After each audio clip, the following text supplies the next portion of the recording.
icebreaker research or icebreaker sentence in 3 minutes. How you can use just 3 minutes to start off any meeting in a much better way. And so the fastest way for me to do this, I thought, is by me showing you how I would do it, and hopefully you guys find it interesting. So the first and foremost thing is we need to start the timer here, right? So I say 3 minutes, so here we go, right? So this is Sander Daniels. Let's say I have a meeting with him coming up, and so what I do is I will first and foremost go to LinkedIn, and then I will do just a little bit of research. I'll look at what I can see. One thing that I see right away is that he's written an article called The Long View. Very interesting. I kind of earmark it for, you know, something I would read in the future. Then I see what he's done. And look, the first thing I see is he's a co-founder of a technical company, right? It's, you know, one of the startups. In fact, a very successful startup, what we call a unicorn, Thumbtack. And yet he used to be a lawyer. So this guy has made the difference, you know, made a jump from being a lawyer to a startup guy. That's very unique and interesting. Then I scroll down, very well educated, and so on and so forth. Don't see much else here. So let's go and see what else we have. I go and search for his name and see what comes up in Google. All right, I have 2 minutes left. LinkedIn we've been to. I don't need to see the marketing here, but here's a Twitter thing. So let's take a look at his Twitter account. And the first thing I see is, you know, it looks like he's not very active because the last tweet was July 18th. So Twitter might not be the best place to go in general, but it's still worthwhile looking. And the other thing I notice is he retweets a lot. But sometimes you can learn a lot about a person's interests on how he is, what he's basically retweeting. So let's see.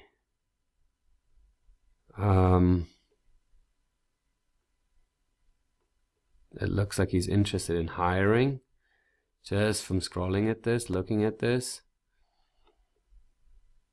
Let's see what else we have. Oh yeah, so he's definitely politically on the, you know, pro-dreamer side and so on and so forth, saying that his company also signed the amicus brief against the immigration order. You know, got to be sometimes careful if you want to go towards politics, but maybe this aligns with how you think, and then that's a great way to start. All right, and then let's see what else. Incredible work in Syria, so he's definitely interested in those types of things. And I'm coming down to my last few seconds. It looks like Thumbtack is doing really well.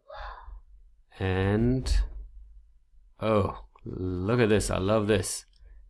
This is a beautiful thing. But oh, my time is up. All right, let's stop this.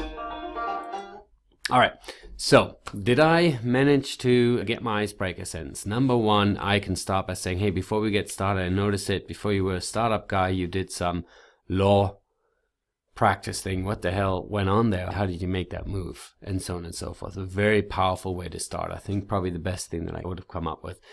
This second icebreaker sentence is he obviously is supporting immigrants, and he's supporting, or is very supportive of Syrian refugees. I could ask, hey, I noticed that you seem to be somewhat involved or supporting them on the Twitter feed. Tell me what you're doing, what you're thinking.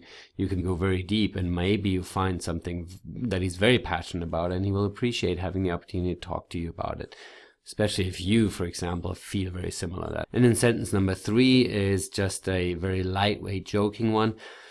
As you saw, I went down all the way to December 7th, 2016, but this billboard that we see here talks, I think a beautiful story about how Thumbtack sees itself, that it's obviously very humorous and doesn't mind going out to the world to share that, you know, in this case. So those are the 3 things that you easily can find in 3 minutes. All right, want to do another one? See if I can get something else found out about this guy in 3 minutes?